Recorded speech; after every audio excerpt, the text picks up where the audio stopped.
How long has it been since you said that? Pop Views, yeah. Hello world, welcome back to Pop Views. We are not Pop Views anymore. We are Black Lotus, and thanks a lot for joining us today.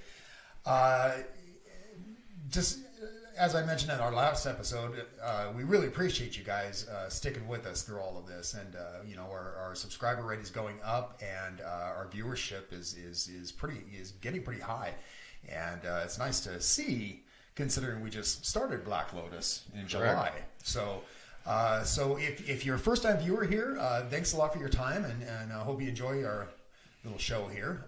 Hit subscribe, and make sure when you do that you hit the bell, that you smash that little bell, because that way you get a reminder every time we upload a new episode. So, but anyway, let's get right to it. Today we're going to be talking about Indigo Children, and specifically about one in particular that was in the limelight a little while ago. Boris Kipriyanovich.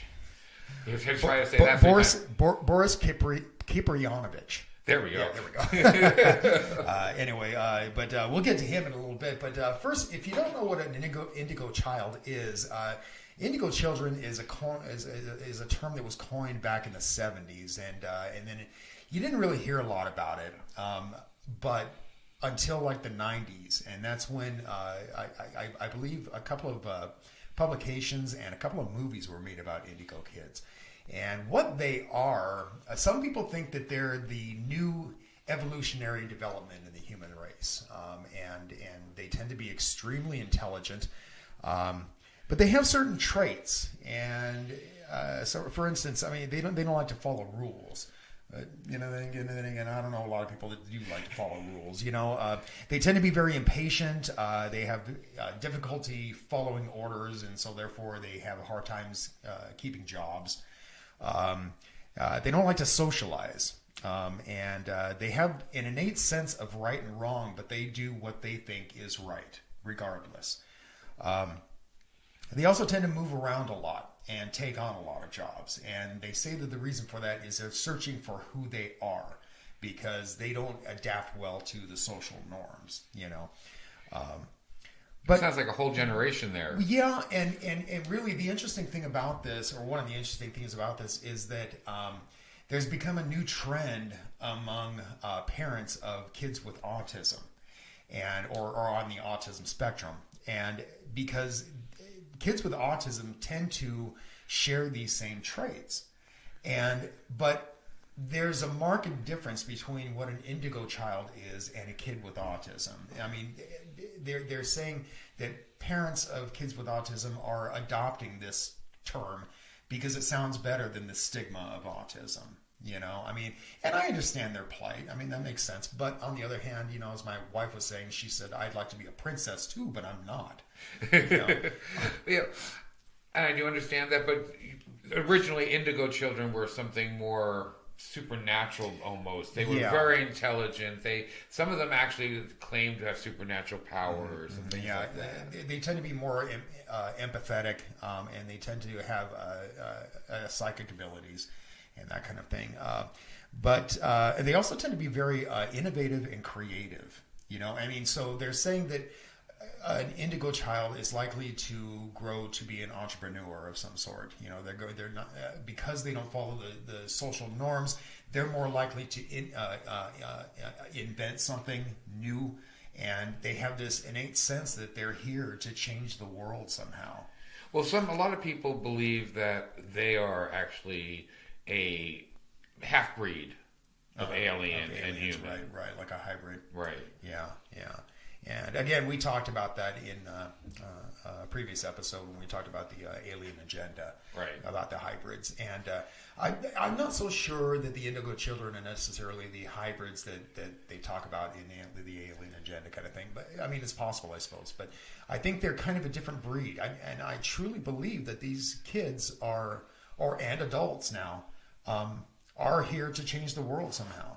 They are in evolutionary development, I think, I think that it's very possible that if there is the indigo child is a true thing, that they are partially alien. Mm-hmm. That wouldn't surprise me at all.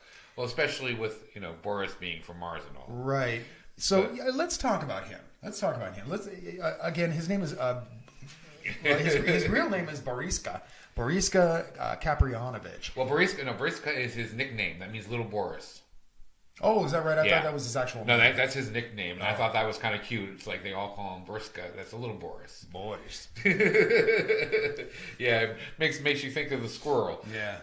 But yeah, he's really interesting because he not only claims that he is an indigo child, but he also claims that he has resurrected and been reincarnated from a planet on Mars, and he's been reincarnated here to help save the world. Right. He was supposedly part of the Martian Air Force, as it were. Right. He was supposedly a pilot up there. Yeah. He's not only because he's caught attention not only because of the film. There was a documentary that was called The Camelot Project back in 2008. So that brought a lot of attention to him. But scientists and therapists and doctors are all saying that he's a little boy genius. So that has given him a little bit more credibility, even though he says he's from Mars, which is kind of crazy. But let's give him some examples here. He was born in 1996. So he's only like 22 right now. Right. Which he doesn't put out much right now. Well, you don't see anything from him. He has a page at Facebook. He actually has 3 of them. And from what I was seeing is that he hasn't posted anything since like May of last year. Yeah, there's a public figure page on him, and that was from 2011 that he's posted anything on. Then there was one that his last post was 2017 of May. And it was all about philosophies and the theory of relativity and all this other stuff, which would make sense for a kid like that, right? I mean, I read some of it. It was just like, okay, this is way deep stuff, and I wasn't going to try to understand it. Mind bending. And then there was one other one that he had another page, and it was 2013 since he had put anything on, and basically it was all pictures of Mars saying "my homeland." Okay. So I understand why he has a public figures page, but why he has 2 other pages, I guess maybe one's his personal and one's his Mars page? I don't know. You're talking about when he was a child. I know you watched the entire interview. I watched part of it. I couldn't get through the hour or 2 hours it was, But in it, he's being interviewed by some woman, and everything's being translated because he only speaks Russian, or back then he did anyway, and it was being translated by his mother. Right. And his mother claims. Well, actually, no. It was being there was a translator there. His mother didn't come in until about halfway through the interview. But his mother claims that when he was a young child, when he was born, that apparently he lifted his head on his own within like a few days. Yeah, or something like that. Basically 2 weeks after he was born, they said he was supporting his own head. And didn't she also claim that he was talking by the age of like 6 months?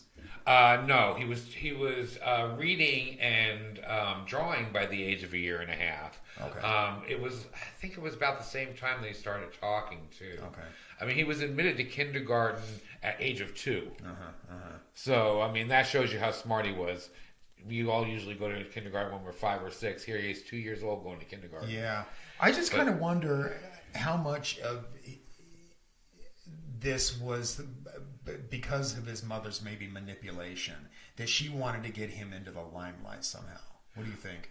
No, I don't think that at all because of all, I mean, I don't care how much you cram into a kid's head. I mean, by 3 or 4, he was reading astronomy books that were written in Latin and sitting there and telling the names of the planets and the constellations.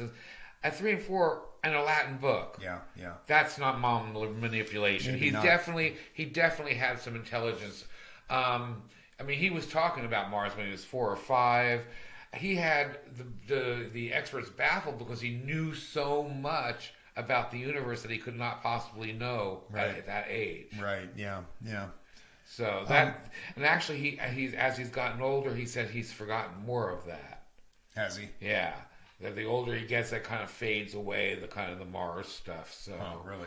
Which I found interesting and almost more believable than the person who just sticks to the story and says, "Yeah, this is this and this is it." He goes, "I don't remember as much." Like, he knew he was a pilot, but he said, I couldn't tell you how to even put a simple blaster together anymore. Yeah. And when talking about Mars, I think I recall him saying something about the fact that Mars at one point was Mars. It was a warlike planet. It was filled with corruption and greed, and they were always at war all the time. And then they saw what is happening here on Earth, and so that's why he was sent. He was reincarnated here to deliver a message that we need to stop. Otherwise, we're going to end up like the Martians and kill ourselves. Right. We're going in the same direction as Mars Right. went. Right. He says that's his reason why he's been reincarnated. Him and other people. Yeah. He feels that there are other people here who are also here to help and stuff. You had mentioned his mother before. One thing I did find interesting that kind of almost fits to what you're saying is he believes that he and his mother have a telepathic type connection together. They know each other's thinkings and thoughts and feelings and stuff. And what was strange is, like I said, she didn't come into halfway through the interview, and the person who was interviewing her asked a translator to ask him if to get his mother in. Okay. And so the mother came in and explained, like we were talking about the age to things, when he started doing things and stuff like that. And it was very interesting, but there's documentation on that. So his mother is a doctor too. Is she? So she's makes her a little more reputable, I think. I guess that's a little. But anyhow, I mean, there is documentation and all this stuff. It's not that it was just her saying this. I was like that with my mom. We had a telepathic connection. You know, I mean, even the years that we spent apart, we were estranged from each other for a long time. I always knew what was going on in her life, you know, regardless. And and then when we finally did connect again, I mean, I remember bringing things up about her life, and she would bring things up about my life, that we just innately knew what was going on with each other, you know. And it was also one of those things that, you know, when the phone rang, I knew it would be her, you know. It's kind of that's always weird. I think that's happened to just about everybody. Yeah, I think know that especially with sons and mothers, I think this happens more so than with daughters and mothers. That's not to say it doesn't happen with women and their daughters, but I think it happens more with sons and mothers for some reason. Yeah. There's a mama boys joke in there somewhere. But so anyway, besides this whole war thing, I thought there was a lot of interesting things he said about Mars and stuff, and what he says is going on. First of all, he says that the residents of Mars, they stop aging at 35. And I thought that was kind of interesting. I like he said, I watched the whole thing, and I will say it was very hard to watch, because not only was it being English translated to Russian and then back to, his responses back into English, but the accents were all very thick and hard to hear. It was old tape from 2008. It almost looked more like VHS tape. Yeah. And whoever was closed captioning it was talking about things like, it would be like, yeah, and the spaceship of cheese came down to the planet Earth Peaches. And it's like, what? I mean, literally words like that thrown in for no reason that made no sense. And it was very hard to understand, so you had to really pay attention. Yeah. I was going to throw in a clip from this, but I live in mortal fear of copyright law anymore. Yeah, now especially after what's going on. Yeah, so we decided not to do that, but you can easily look this up. Right, just look up his name and the interview comes up. It's about an hour and 15 minutes, I believe. Yeah. But anyhow, also the aliens up there Martians, like there actually were, like I think he said 4 different types of aliens up there, but they were all similar. They were all very tall, and they were stronger and smarter than us. But he said they breathe carbon dioxide. Yeah. And I heard that that's one of the reasons that they do stop aging at 35. It's because of that. Interesting, I think. They said if they were here, they'd have to actually have it piped into them and have some type of, like, I guess if we went on space with oxygen, they'd have to have one filled with theirs. So I thought that was interesting. He also says he remembers when he was like 14 or 15 years old, and he remembered the wars were raging, and that he and his friends would actually have to go help in the mines and stuff. And that he said that the spaceships around there could travel from place to place very quickly. Okay. Now, the reason they said that the war started was because they developed a device of teleporting ships from one place to another very quickly, called Merkaba. Merkaba. Merkaba. Merkaba. Merkaba. Okay. And this is the reason that actually the war started. Oh.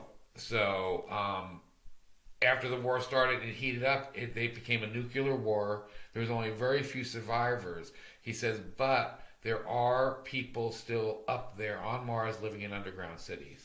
That's widely speculated, actually, by conspiracy theorists that there is a Martian base up there and it's underground. They also say the same thing about the moon, that it's an alien base as well. They say that also, yes. Yeah. But he says that they were working on a project up there to turn Jupiter into a second sun. Oh, is that right? Yeah. And it stopped because of the war, but they were carrying these capsules that contained something that they were going to, I guess, shoot up in a ship and hit Jupiter with, and turn it into a second sun, and use that as a way to source of energy. Okay. For the wars and the efforts of things that are going on, and power and stuff like that. And why would a kid even think of something like that? You know, whether he's telling the truth or not, he's got quite an imagination. Quite an imagination, but that's the thing. That's the reason that scientists are kind of baffled by this, because at his age, he wouldn't know the specifics behind this kind of thing. And so, yeah, I mean, it kind of gives you pause for thought. You can't just discount this kid, you know? One of the other interesting things I thought he said was that they had these special stones that they would attract souls so that they could migrate them to Earth. Okay. And I was like, that's interesting. You know, again, at such a young age, the whole concept of souls and understanding souls, and then capturing them and bringing them down to space, or down to Earth, to be reincarnated to help us prevent what happened up there. That's quite a concept for a child. Yeah, most definitely. Excuse me. And when he was talking about the internet, he said that the internet is not the internet like we picture it. There, it's more like, I was thinking like a library. He goes, it's a place where you actually walk in and you enter the internet. Oh, really? I thought that sounds interesting, entering the internet. Didn't he say something also that although they traveled through space, they also traveled through time? Right. They do use time, but only to get from into the solar system. They can only use it to get from one point to another in the solar system. Okay. They can't use it to get from point to point in galaxies. So that's that's their ships. But they did do intergalactic travel though, right? Right. They have two kinds of ships. They have the triangle ship and the drop ship. The drop ship is one that's plasma, and it's powered by turbines that they rotate and set on fire. Okay. Then they have the triangle ships, which we all know about. We've talked about them on several different shows. And those are the ones that travel galaxies. He says those have like 6 layers of it, and 25% of it are solid metal. There's 30% about rubber. Then there's another 30% of metal. And he goes, there's another 4% that's like a magnetic material. And what they do is they energize this, and by energizing it, they'll be able to travel from one place to another very quickly. See, again, you know, he was spouting this knowledge when he was like 9, 11 years old, something 8, like that. I think 8? I mean, my 9. God, I mean, what kid would have the knowledge for that kind of detail, you know? Yeah. So that's how they magnetized the ships and the layer, and they flew across the universe, and that's how they found Earth, and God found a place to transfer the souls to, so they could save some of their kind, I guess. But is it really their kind if they're reincarnated into humans? Well, I don't know. But then you're talking about, you know, a spirit rather than, you know, a physical entity, you know. So one of the other interesting things he talks about is, we talked about this, I believe, in our show on the Sphinx, is that he believes that there's something in the Sphinx that when it is opened, it's going to be change humankind. Right. There's supposed to be. He says there's some sort of switch. Right behind the ear. Yeah. Which, if you look, there's a little tiny square right by the ear that looks like a switch. Yeah. And have you ever heard any explanation behind that thing? No. Nobody has talked about it. They say it's a placeholder, is what it is, to get in that it's basically where they get into the tunnel, but the tunnel you get through the top, so I don't know why that would be a placeholder. Well, through the top or between the paws of the right, Sphinx. or through the back. And what it looks like it looks like it was they had started to cut a doorway there, and then abandon it. I mean, but who knows what that thing is? And then I think some people speculate that because the Sphinx has changed so much, that the face has actually changed, the head has changed, and maybe it's just a way for it to hold the head wedged on. It's the spike that spikes it into it. Right. I don't know. He also says that there's a massive knowledge base underneath the pyramid of Gizmo. Giza, exactly. Anyhow, sorry, that just totally threw me off. He says, but there's a mass amount of knowledge under there. Now, when we talked about the Sphinx, there is supposedly a database under there also that has a walkway that goes all the way to the pyramid. So, again, he's hitting on stuff. So how does he know? He must do a lot of research if he knows everything. I mean, again. At that age. Now, he also said there's another pyramid we haven't discovered yet. So he said, and that one has beyond your wildest dreams of knowledge in it. Yeah. So he says that once they open the Sphinx, that mankind will change, that humans will change. And I wonder what sort of knowledge is stored there. And I think this holds a little credence, because as secretive as the Egyptian consulate is about the Sphinx, specifically about the Sphinx, I mean, they've got to be holding something there. There's got to be some sort of secrets there that they don't want to reveal to the world. Well, what I think is interesting too is he's talking about this in 2008. Now, we talked about this also in 2017. They did ray scans, cosmic ray scans on the pyramid and the Sphinx and stuff, and found the chambers in the Sphinx, and also found a 100-foot long void right in the heart of the pyramid that they have no idea was there. Right. So, could that be the knowledge? Who knows? I don't know if we're ever going to find out. Honestly, not in this lifetime. No. The only thing that does give me pause is he did mention two things. That he said there was going to be two catastrophes in 2009 and 2013. Some say it was translated wrong, that it might have been between 2009 and 2013.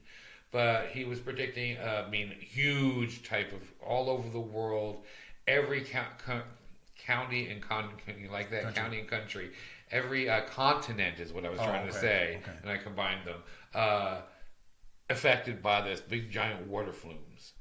Water flumes. Yes, and of course this never happened. Yeah. Now we have had a lot of water trouble though recently, so I don't know. But he also did mention again, here's his knowledge, he mentioned about two crafts that were stopped going to Mars because they had radiation problems and they would have poisoned the atmosphere of Mars. So they were stopped. Now in 1988, there were two Soviet Union tests that were sent to Mars that didn't make it. Right. Both of them were stopped well before they went to Mars, and they don't actually know what happened on both accounts. Yeah. So it's like somebody creating a whole story. He'd have to go do the research and add this in and stuff like that. It's like, how does he know all this knowledge? Well, speaking of that Russian Mars mission, I do know that it did spot something right before it sent back a photo of this blurry image of something that was near it, and then it was gone. They lost all communication with the thing. Interesting. Yeah. So personally, I believe that there is something on Mars. I really do, and I think that it's highly likely. Actually, I mean, who are we as these puny humans that don't really know crap, even at this advanced stage of our species? We still don't know much of anything. Who are we to say, there's nothing there? We haven't explored the entire thing. I mean, and if there is some sort of underground base there, I think it's highly feasible that there could be. But we'll know soon. I think I really do. I think so too. Well, I take that back. I retract what I say because there's still speculation that we were talking about that there is bases on the moon. Mm-hmm. We should know if there are or not. So if we don't know if there's bases on the moon or not, we're never going to know for sure if Mars has them or not. Again, we haven't even explored the entire moon yet, you know? So if we've explored it at all. A whole nother show. So, but anyway. Anything else on this Boris kid? You know, I could go on for hours with him on little things, but I picked out what I thought was the most interesting stuff because it's those things that make me think that this kid is more than just a genius, that there's something fishy going on. Yeah. You know, and if it is a hoax, it's a pretty elaborate hoax, I think, you know. I mean, because, again, this kid shouldn't have known this stuff, you know. And obviously he's doing something because of all his papers and stuff stuff he's written on his Facebook page. He's not just sitting around, but he's keeping himself awfully secret and awfully hidden. And quiet. You know, where is he now? I mean, what's he doing? And like you said, he's got to be about 22 years old now. And again, nobody's heard from him on social media anyway since May of last year. So, yeah, I mean, what happened to the kid? It makes my conspiracy mind start going because I'm going, okay, well, maybe he's been secreted away by the Russian government or something, you know. But I don't know. Well, if you're out there, Boris, we'd love to have you on and interview you. Yeah. And viewers, if you know anything about this and can tell us where he is, we're both very interested to kind of keep up with him. So let us know if you know anything about this. So, but anyway, let's get out of here. Sounds good. All right, folks. We will be back. We're doing a special show on Thursday, and it's going to be on the JFK assassination. It's the anniversary of his death. And so we've never done anything on JFK, man. Nope. We've talked about doing it several times. This time it'll happen. But anyway, until then, keep thinking and question everything.